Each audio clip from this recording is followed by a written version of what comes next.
My fellow South Africans, I greet you in the note of pain and sorrow.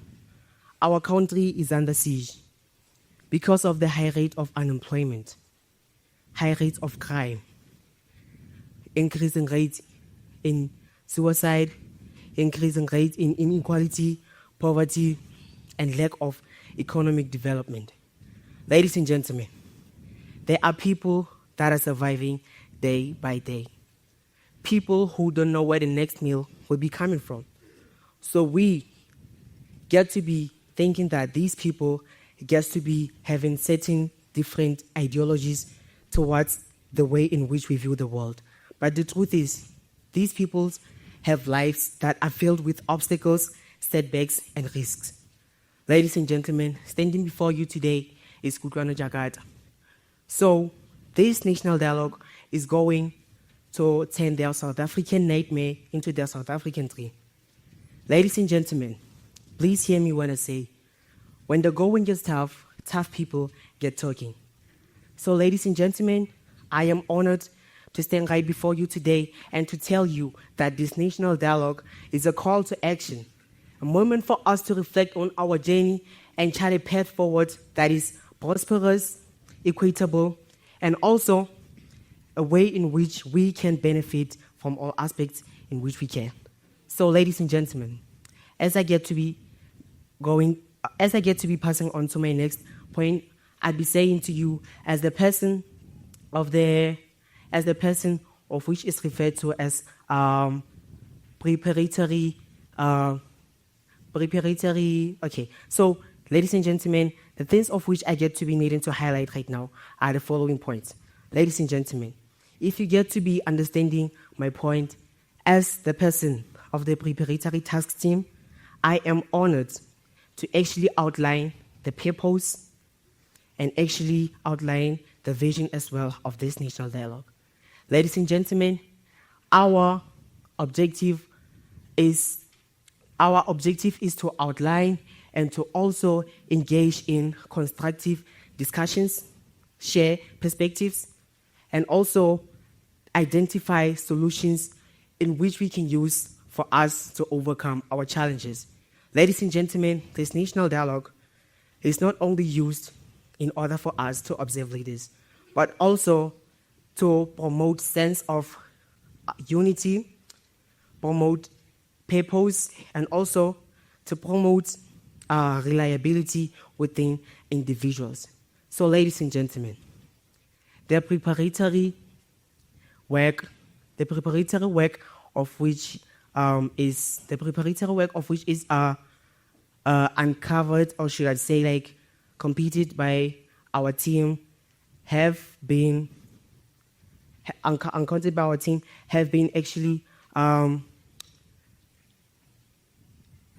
okay. So the preparatory work of which have been outpassed by our team have actually been making us proud in a way of which I'd say South Africans are now going to feel heard, since now the national dialogue is going to cover each and every aspect within each and every individual of which is in this room. So, ladies and gentlemen, please hear me when I say to you, so this preparatory task team of which we have overcame is the preparatory task team of which have made us reach a point whereby now we need to make sure that each and every individual in this is heard, because now if you get to be thinking of this, our society is a society of which should be derived from the concept of national dialogue. If ever individuals within our country do not feel heard, please hear me, there's never going to be order within our country. So, ladies and gentlemen, now I get to be moving to another point. This is the point whereby, ladies and gentlemen, I get to be emphasizing factors such as the things of which we and the committee are going to implement in the next 10 days. We are going to engage in what? We are going to engage in plenary decisions, and also, but specifically, we're going to focus on the areas of which are the following. So these areas are as follows. we are going to focus on poverty, inequality, as well as hunger. That is the first point, or category, should I say. And the second one is social cohesion and nation building. The third one, obviously, is gender-based violence and safety. So, ladies and gentlemen, as we are embarked on this journey, I urge all the participants to actually approach our decisions with empathy, respect, and with the full undivided attention. So, ladies and gentlemen, we, as the South Africa, have to strive towards making South Africa the safest place everyone could ever dream of. Ladies and gentlemen, I now like to introduce the speakers, of which will now provide valued insights and perspectives based on the challenges of which we South African individuals get to be facing. So I have the first speaker, of which is Lindiwe Rakwata. She will be telling you more about the concept of inequality, poverty, as well as hunger. And the second speaker is Lucia Bahetani. Lucia Bahetani will address the concept of what social cohesion as well as nation building. And now, my beloved third speaker will now focus, which is Mpongube. She will focus on gender-based violence and safety. And I am very, very, very privileged to now introduce our last speaker, of which is referred to as Bonolo Masisi. Bonolo Masisi is going to make sure that she summarizes all the key takeaways of which we are going to discuss, and also she will make sure that she reflects on the journey forward. So I'd like to conclude by saying, it is in your hands now, as those are the words of Mr. Nelson Mandela when he asked the youth of South Africa to become involved in making South Africa a better place for everyone. So, ladies and gentlemen, even if it means we should stretch ourselves beyond our natural sense of comfort, since, as they say, it's better to suffer now and celebrate later than make it in reverse, of which is so, celebrate now and suffer later. I thank you. Grace and peace be with you, ladies and gentlemen. Today we gather to reflect on the pressing issues that weigh heavily on our collective conscience. Poverty, inequality, and hunger. These are not just social or economic challenges, but moral and spiritual ones that call us to action. I am Lindiwe Rakwata, Archbishop. The topic is daunting because it asks me to focus on poverty, which is persistent, inequality, and hunger. The greatest gift inherited by South Africans from the former president Nelson Mandela and his generation is our constitution. It sets out the kind of society we should construct. Poverty, inequality, and hunger are not simply due to lack of individual effort, but are deeply embedded in the social or economic system of our country. The people who are living in poverty are usually uneducated and black. But in our country, we have black people who are educated but still live in poverty, depending on your ranks or status in society. Poverty determines what level you are placed in the social hierarchy compared to others who are at the top. Unequal opportunities are as a result of many people at the lower level of the hierarchy. Overcoming poverty, inequality, and hunger requires a comprehensive, multifaceted approach involving economic and social policy. Changes which includes investing in equality education and healthcare, ensuring universal access to basic services like clean water and housing, promoting gender equality, expanding jobs opportunities with fair wages, implementing progressive tax systems, and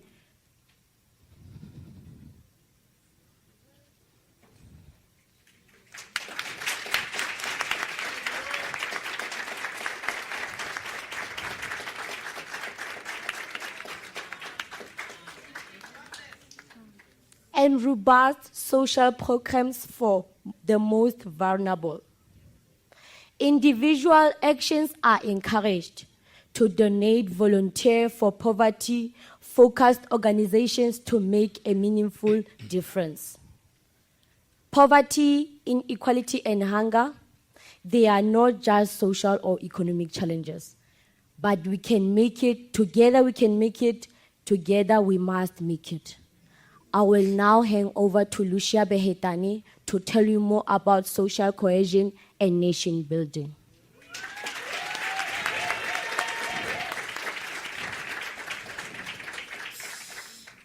Ladies and gentlemen, esteemed guests and fellow South Africans, my name is Lucia Behetane, and I stand before you as an award-winning actor, an activist, and a fellow South African. As we strive to create a better future for our country, it is essential for us to understand the interconnectedness of social cohesion and nation building.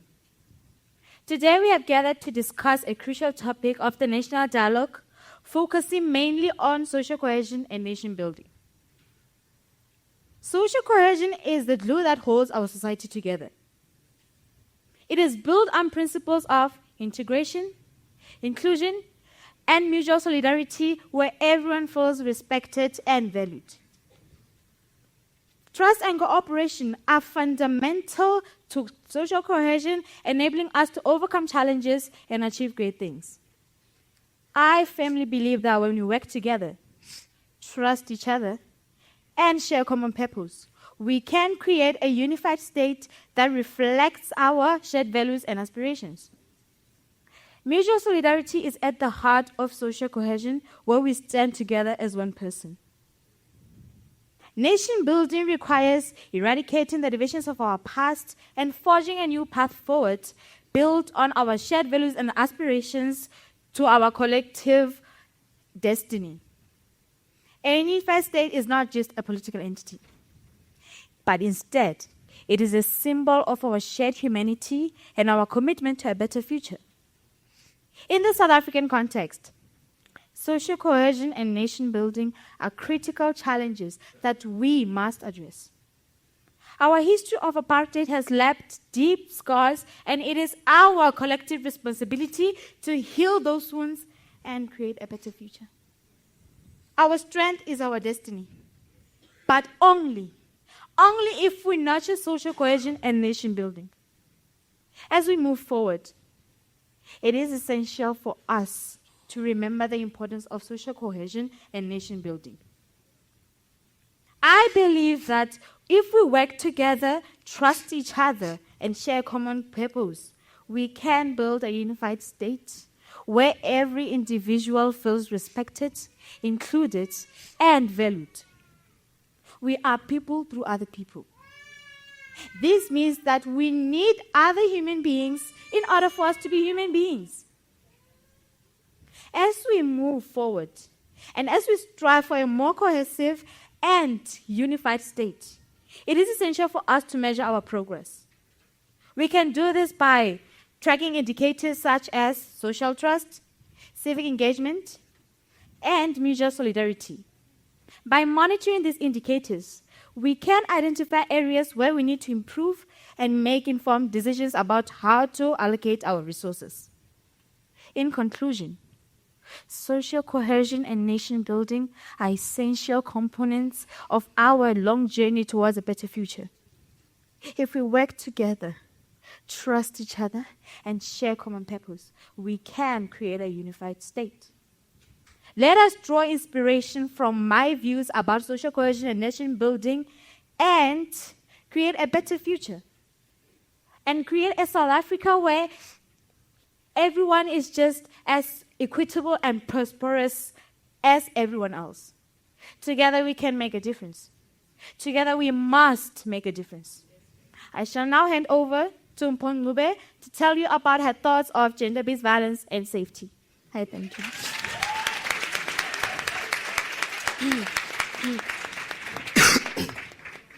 Malcolm X once said, I quote, "The most disrespected person in America is the black woman.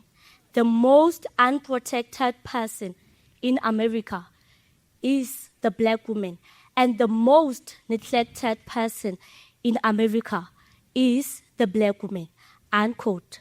This can be said about Africa, but most importantly, it can be said about the Rainbow Nation. Ladies and gentlemen, standing before you is Mpho Ncube, and I'm honored to be speaking on the critical issue of gender-based violence and safety. As a former politician and advocate, I've seen firsthand the devastating impact of gender-based violence on individuals, families, and communities. We stand at a crossroads in our nation's journey. Gender-based violence is a problem that undermines our progress, our dignity, and humanity. It's a crisis that demands our collective action. As a society, we've been numb to the statistics, stories, and tears. The former police minister, Senzo Mchunu, said a staggering 957 women and 315 children were murdered in South Africa between July and September in the year 2024. The solution lies in our collective responsibility. We must hold perpetrators accountable, support survivors, and create culture of respect and empathy. Let us work together to build a South Africa where everyone lives without fear of violence. Together, we can make it. Together, we must make it. I will now hand over to Bonolo Masisi. I thank you.